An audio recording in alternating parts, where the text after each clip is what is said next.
కేటీఆర్ నేరారోపణ చేయబడ్డ ముద్దాయి అనే అంశాన్ని పక్కన పెట్టేసి తనే ప్రభుత్వాన్ని డైరెక్ట్ చేస్తున్నట్టుగా, తనే పోలీసులను డైరెక్ట్ చేస్తున్నట్టుగా కనబడుతున్నది. నిన్ను ఏసీబీ విచారణ చేస్తుంది. ఏసీబీ నువ్వు విచారణ చేస్తలే. ఏదో వెనకటికి బ్రహ్మానందం అలీ దాంట్లో అలీ మిషన్ డిటెక్ట్ చేసినట్టు, అలీ మిషన్ చెక్ చేసినట్టు నువ్వు ఏసీబీని చెక్ చేయాల్సిన అవసరం లేదు, ప్రభుత్వాన్ని చెక్ చేయాల్సిన అవసరం లేదు. అది గుర్తుపెట్టుకుంటే మంచిది. చేసేది దొంగతనం, పైగా మళ్ళీ డాంబికాలు, ఓవర్ యాక్షన్స్, ఓవర్ రియాక్షన్స్. నిన్నెవరు అడిగింది, ఎవరు చెప్పమన్నారు? అవన్నీ ఇంటర్నల్ గా జరిగే వాటిని, పోలీసుల ఇంటర్నల్ గా జరిగే వాటిని బయట చెప్పొచ్చా? ఇంటరాగేషన్ అంశాలు బయట చెప్పొచ్చా? ఆ సోయి కూడా లేదా?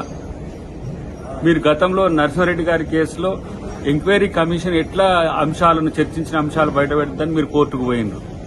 ఈ లోపల జరిగే అంశాలన్నీ బయట చెప్తున్నట్టుగా నాకేం అడగలే, నేనే అడిగినా, నేనే చెప్పినా అని చెప్పి ఏవైతే డాంబికాలు ఉన్నాయో మీరు బంద్ చేస్తే మంచిది.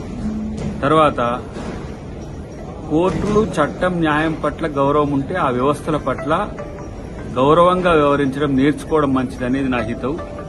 రేపటి రోజున ఏం జరుగుతుందో ప్రజలు చూస్తారు, ఇలా లోకం తెలుస్తుంది. కానీ నీ యొక్క ఓవర్ యాక్షన్స్ బంద్ చేస్తే మంచిది అనేది నా యొక్క ఆలోచన.